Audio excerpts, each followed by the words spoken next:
other shows we have for you to enjoy at myclassicradio.net. The Avengers was most certainly not a household name in South Africa prior to the radio series.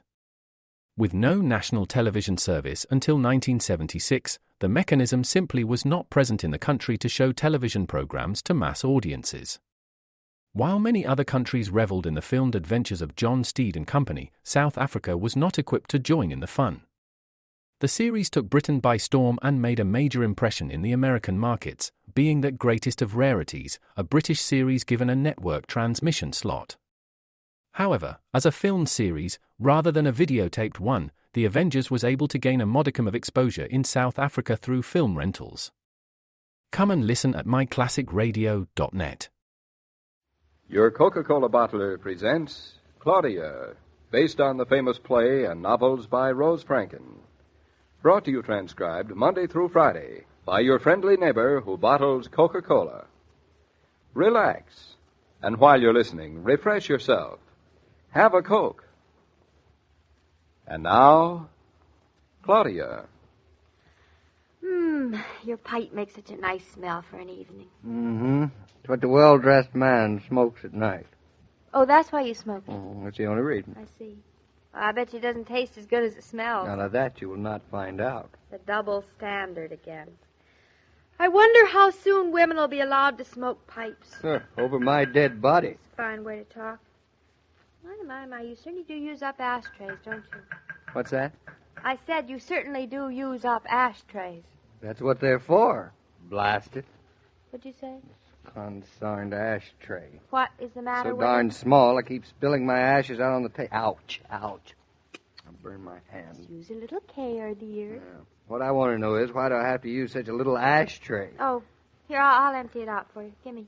Claudia, I'm just emptying my pipe. Well, wait a minute till I empty the ashtray. Now, look what you've done. What have I done? You whisked the ashtray out from under my pipe. Well, how clever of you to catch the ashes in your hand, David. You're so quick. But my hand is not an ashtray. It's doing beautifully, beautifully. I'll just empty this one out and then give it back to you. Now, where did I put the silent butler? Will you hurry up? It's a little warm. Silent butler, silent butler. Isn't that a sweet name for the little business to put the ashes in? Silent butler. Don't be so silent. Where are you? Why can't you wait to empty the ashtray until I'm through smoking my pipe? 'Cause you're never through. You empty your not pipe through. more than you smoke Yeah, it. You know sure, that? sure. Tap, tap, tap. Ashtrays flooded over. Well, if you have a decent-sized ashtray around here, they wouldn't flood over so fast. Oh, that old As a matter of fact, to repeat that old story again, I don't see why we can't have some decent man-sized ashtrays around the house. Because. Because? Yes, because. If I weren't the kind of man who smokes a pipe, all right. Keep your ladylike ashtrays. But you told me you like my smoking a pipe, and I like my smoking a pipe, so why can't I have a decent man-sized ashtray? Because this room is a living room and not a man's club. Well, it's my living room, too, you know. Of course, darling. We have a big chair for you and all the comforts you desire. No, but one. A little Ashtray, tiny I know. ashtray, yeah. Boy. Now be sensible, David. Look at this delicate little table. You can't have an enormous ashtray sitting on it. Why not? Because it would be out of kilter. And those end tables, you can't have enormous ashtrays on them either. You'd be out of kilter. Exactly. Yeah, exactly. Why do they have to have little saucers instead of ashtrays? Well, these fancy little things wouldn't hold Because they fit in with the mood of the room. No, they don't fit in with the mood of my pipe. Well, you can't have everything. I certainly realize that. Why can't I have a big ashtray? That's David, not much. don't there. sound so persecuted. I am persecuted. Here, it's a nice, clean ashtray. You can fill it up to your heart's content. Well, my heart's content is not so easily contented. Here now, where are you going with that ashtray? Just picking it up to dust the ashes off the table. Claudia, I am still sitting here with ashes in my hand. Oh, do you good. Keep the moths out of it. That's carpets. Right. Here you are, grumpy. Grumpy. Oh, now look at this tabletop. Have to wax it tomorrow. Hey, what are you doing with that lamp? I'm just straightening it out. Go on, darling. Read your book. Read my Don't book? let me disturb you. Yeah. It would take a yogi in the 7th stage not to be disturbed by you when you start feeling neat. Just tidying up a little. I don't like to have Tidying up. ashes floating around. Well, what are you doing down on the floor? Reducing my hips. You don't have any hips. Worse luck. There. Last of the ashes. Thank heavens. I'm not disturbing you, David. No. I know by now when you're reading a book, you don't want to be disturbed. Well, you should. Oh, will you look at those poor old dead flowers? How have I ever left them around so long? Because you hate throwing anything out. Oh, I guess they're just dead. They They were all right. lovely when they were alive, weren't they? Oh, well, I suppose I better empty them while I'm at it. Can't you do anything without There's talking? no water in the bowl. Heavens No above. wonder the flowers are dead, poor things. Now, why do you suppose there's no water in the bowl? Do you think the dogs drank it? Oh, sure. They took to sipping. David, Hmm. you're getting ashes on the table again. Well, it can't be helped again. Well, you could try to get them in the ashtray. A lima bean would be too big for this ashtray. That is a beautiful piece of Staffordshire, David. Staffordshire or Worcestershire or whatever you want to call it is not for pipe ashes. Cigarettes maybe, but not for pipe. But it's beautiful. Beautiful. David, I've just dusted that table. Look at what... Oh, well. When one has a man around the house, one must expect these things, I suppose. Yes, one must. I do love the smell of your pipe. But But me no buts. But I suppose every silver lining has its cloud. every ashes has its pipe. I must philosophize and take the good with the bad. And I must also take these flowers into the kitchen. They look like their own funeral. A funeral long since dead. My, you're so morbid tonight. All this talk about ashes. It's funny. All the different things that ashes mean. David, kiss me. Now, I suppose all of this has just been leading up to that. Of course. My, what a silly girl you are. Dreadful. Now, I'll give you a kiss and then you skadoodle. It's a bargain. Claudia, quit. What's the matter? You're tickling the back of my neck. I'm not anywhere near the back of your neck. Something's tickling the back of my neck. Oh, for heaven's sake, it's the dead flowers. I Imagine. told you that something was... Well, I'll take them right out to the kitchen.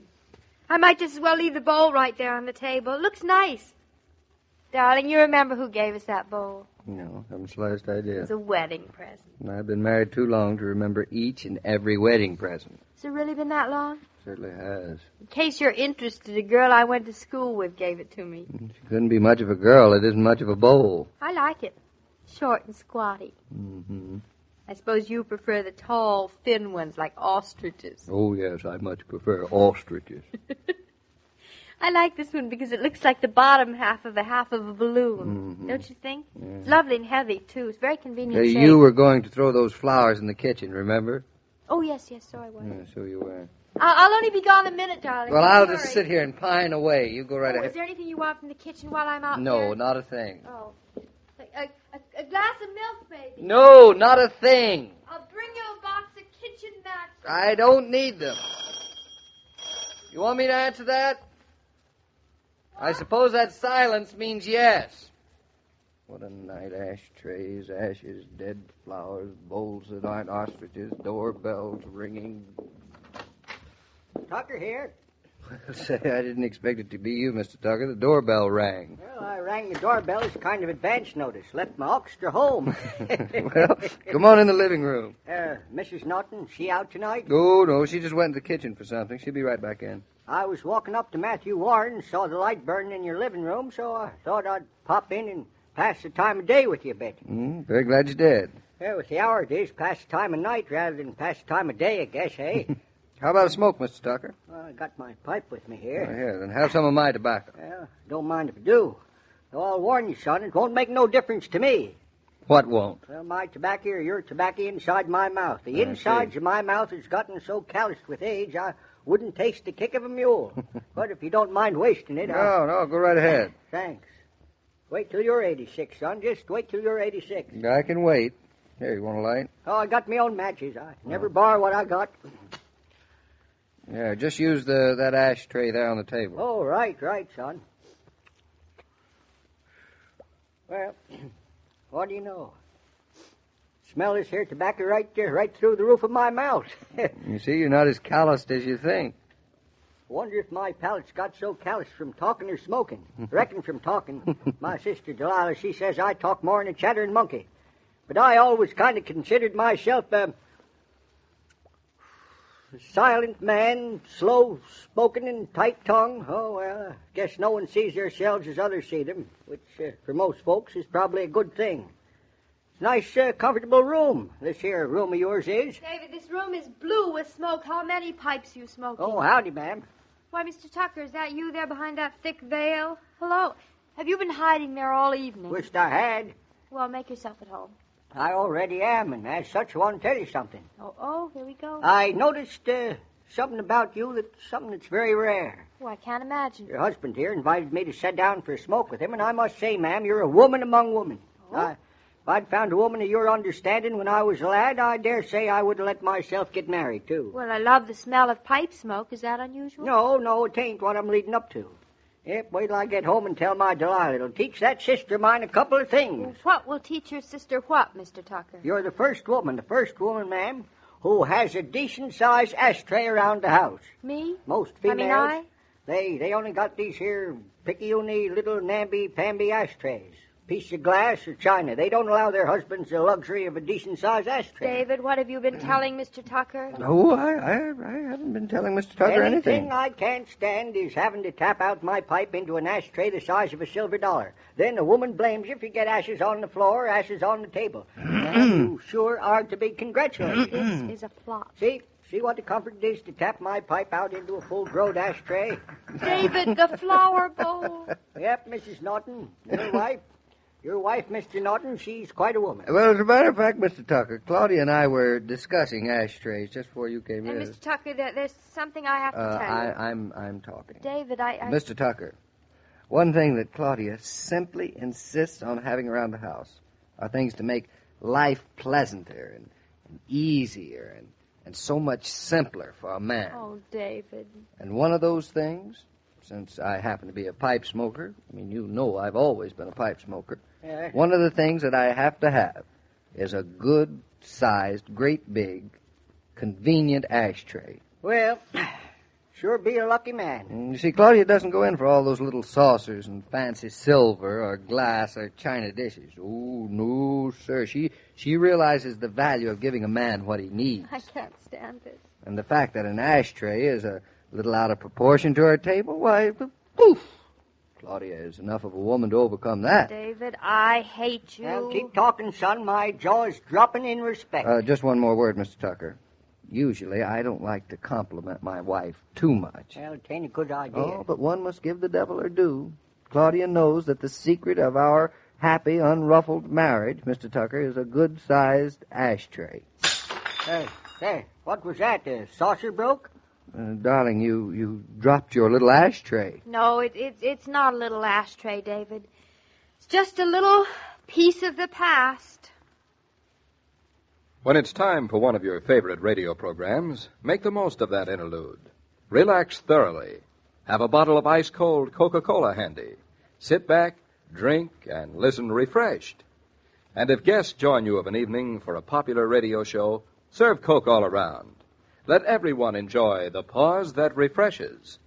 Say, do you notice Mrs. Norton, she didn't blink an eyelash when she dropped that ashtray? Because there's more to it than meets an eyelash, Mr. Tucker. Well, there always is, son. Well, I've had my pipe. I best be getting home. Will we see you tomorrow? I don't believe so. Mr. Norton, he's taking Mrs. Norton into the big city with him. Oh, I didn't know. Oh, I guess a woman's got to win the shop and feel citified once in a while, so he's taking her to dinner to some fancy restaurant, he told me. And thank you for telling me. Well, 'twas my pleasure. I always enjoy repeating what ain't a secret. What is a secret? Them's what I enjoy repeating even more. Well, so long, son. Goodbye, Mr. Tucker. Every day, Monday through Friday, Claudia comes to you transcribed with the best wishes of your friendly neighbor who bottles Coca-Cola. So listen again tomorrow at the same time. And now this is Joe King saying au revoir. And remember, whoever you are, whatever you do, wherever you may be, when you think of refreshment, think of Coca-Cola. For Coca-Cola makes any pause the pause that refreshes. And ice-cold Coca-Cola is everywhere. This broadcast of Claudia was supervised and directed by William Brown Maloney. And now, here's a word from your friendly neighbor who bottles Coca-Cola.